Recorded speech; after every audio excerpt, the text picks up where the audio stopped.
Comment আমি দেখতে পাচ্ছি না। ভিডিওটা ভালো লাগলে অবশ্যই লাইক করুন এবং আপনার মূল্যবান বক্তব্য কমেন্টের সাহায্যে দিন। আচ্ছা, আমরা যে টপিকে ভিডিও করছি সেটা হচ্ছে ওয়েবসাইট এবং এসইও, সার্চ ইঞ্জিন অপটিমাইজেশন। আচ্ছা, আপনি নিজে বলবেন, আপনি যখন কোনো প্রোডাক্ট কেনেন, মানে কোনো কিছু ব্যাপার জানতে চান, আপনি গুগলে সার্চ করেন কি না? যদি গুগলে সার্চ করে থাকেন অবশ্যই কমেন্টে হ্যাঁ লিখবেন, অথবা আমি কিছু সার্চ করি এই জিনিসটা লিখবেন। ঠিক আছে, আমরা মোটামুটি আমাদের যেটা আইডিয়া আছে, আবার অনেকের মনে প্রশ্ন হচ্ছে যে 100 দিনে মাত্র 30,000 টাকা ইনকাম। আচ্ছা, সত্যি কথা বলতে গেলে আমি পার্সোনাল দিক থেকে যদি বলি, আমি একটা বর্তমানে কাজ করছি। সেই কাজ করার সাথে সাথে প্রায় 1 থেকে 1.5 ঘন্টা বার করে আমি চেষ্টা করছি যে এই রিলেটেড কিছু কাজে আমি যেন নিজের পোর্টফোলিওটাকে বানাতে পারি এবং আপনাদেরকেও শেখাতে পারি। ঠিক আছে, এর জন্য আমি কি করেছি, একটা ওয়েবসাইট, আমার নিজস্ব ওয়েবসাইট বানাচ্ছি। সত্যি কথা বলতে গেলে লং ভিডিও দিতে গেলে একটা ভিডিও এডিটিং আছে, ভিডিওটা বানানো আছে, স্ক্রিপ্টিং আছে, অনেক কিছু ব্যাপার আছে। সেই জন্য এখন আমি আপাতত লং ভিডিও দিতে পারছেন। অবশ্যই কমেন্ট করবেন, আমরা চেষ্টা করব আপনাদের জন্য। আপনি যদি চান, আমি অবশ্যই চেষ্টা করব লং ভিডিও আনার জন্য, যেটা আপনারা এই টপিকটা আমার বুঝতে অসুবিধা হচ্ছে বা কি করতে চাইছি, যেটার ব্যাপারে আপনারা জানতে চাইবেন আমাকে কমেন্ট করতে পারেন। আমি অবশ্যই কমেন্টের উত্তর দেওয়ারও চেষ্টা করবো এবং সেই রিলেটেড ভিডিও আনারও চেষ্টা করব আপনাদের জন্যই সব। ঠিক আছে, তাহলে আমরা কি করে এগাবো? 30,000 টাকাটা তো 2 ঘন্টা কাজ করে 30,000 টাকা এটা ইনকাম করাটা একটা চাপের ব্যাপার হতে পারে, সেটা ঠিকই আছে, কিন্তু আমরা প্ল্যানিং ওয়াইজ যাবো।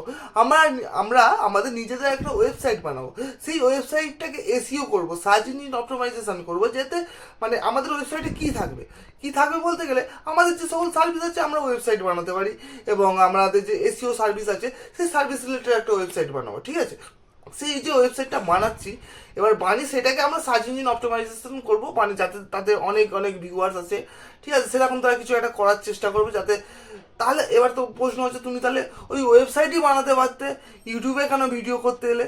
ইউটিউবে ভিডিও করতে এসেছি একটাই কারণ, যেটা হচ্ছে আমি চাই আমার পাশাপাশি সবাই কাজটা শিখুক এবং এখান থেকে টাকা যে ইনকাম করার একটা উপায় আছে সেটাও তোমরা জানো। ঠিক আছে, আচ্ছা, এই কাজটাকে তাহলে অ্যাকচুয়ালি কি বলে? এই কাজটাকে বলা হয় ফ্রিল্যান্সিং। যদি কেউ জানতে চাও ফ্রিল্যান্সিং কি, অবশ্যই তোমরা ইউটিউবে গিয়ে ভিডিও সার্চ করলেই জানতে পারবে ফ্রিল্যান্সিং কি। ফ্রিল্যান্সিং হলো কিছুই নয়, আপনি ধরুন একটা কোম্পানিতে গিয়ে কাজ করছেন, মানে জব করছেন, সেখানে কি হচ্ছে, একটা কোম্পানির আন্ডারেই আপনি কাজ করে যাচ্ছেন।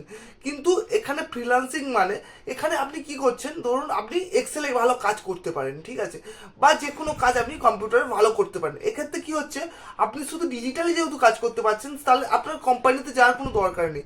আপনি ইউএস, আমেরিকা, ইউকে, যেখানে প্রচুর টাকা মানে ইনকাম করা সম্ভব, ডলারে ইনকাম করা সম্ভব, সেই কাজটা আপনি তাহলে ফ্রিল্যান্সিং করতে পারবেন।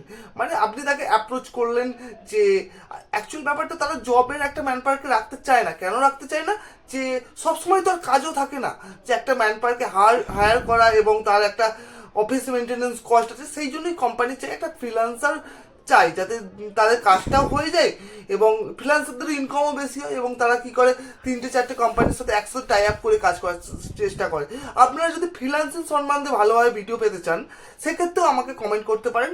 আমি অবশ্যই ডেডিকেটেড একটা ভিডিও বানাবো। যদি ইন্টারেস্ট থাকে একবার ইউটিউবে গিয়ে সার্চ করে দেখবেন ফ্রিল্যান্সিং কি। ঠিক আছে, নমস্কার, আমি এই পর্যন্তই আমার ভিডিওটা এখানেই শেষ করছি। আপনাদের যদি সত্যি কিছু কমেন্ট করার থাকে, লাইক করার থাকে করুন, আমি সেই রিলেটেড ভিডিও আনার প্রচুর চেষ্টা করব। ঠিক আছে, নমস্কার। लोग